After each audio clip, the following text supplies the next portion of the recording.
તો mule account મારફતે થતા સાયબર ક્રાઇમનો પર્દાફાશ થયો છે। એમાં ગીર સોમનાથ જિલ્લાના 5 લોકોની કરવામાં આવી છે ધરપકડ। ફોરેક્સ પ્રીપેઇડ કાર્ડ મારફતે ₹4.26 કરોડ ઉપાડવામાં આવ્યા। 1534 લોકો સાથે સાયબર ક્રાઇમ ગેંગ દ્વારા આ કરવામાં આવ્યું, જેમાં ઇન્ડસઇન્ડ બેંકમાં અલગ અલગ મ્યુલ એકાઉન્ટ ખોલાવ્યા હતા। અબ્દુલ હફીઝ 50થી વધુ વખત રૂપિયા ઉપાડવા દુબઈ ગયો, જેમાં મુસ્તાક ખાનાની 30 વખત દુબઈ જઈને રૂપિયા ઉપાડ્યા।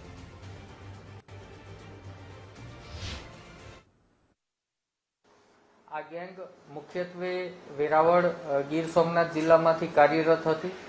આ ગેંગના 5 આરોપીઓ, જેઓના નામ છે અબ્દુલ હફીઝ પાનવાલા, મુસ્તાક ખાનાણી, શબ્બીર ભડેલા, મોહમ્મદ તાહા શબ્બીર ભડેલા અને ગગજી રાજપૂત। આમાં 5 લોકોની ધરપકડ કરવામાં આવી છે। આ ઇનપુટ જે છે એ ઇનપુટ જનરેટ કરતા સમયે ધ્યાન પર આવેલું કે 26 જેટલા સેવિંગ એકાઉન્ટ અને 54 જેટલા કરંટ એકાઉન્ટો દ્વારા દુબઈ ખાતેથી ફોરેક્સ કાર્ડના માધ્યમથી 4.26 કરોડ રૂપિયા ઉપાડી લેવામાં આવેલા છે।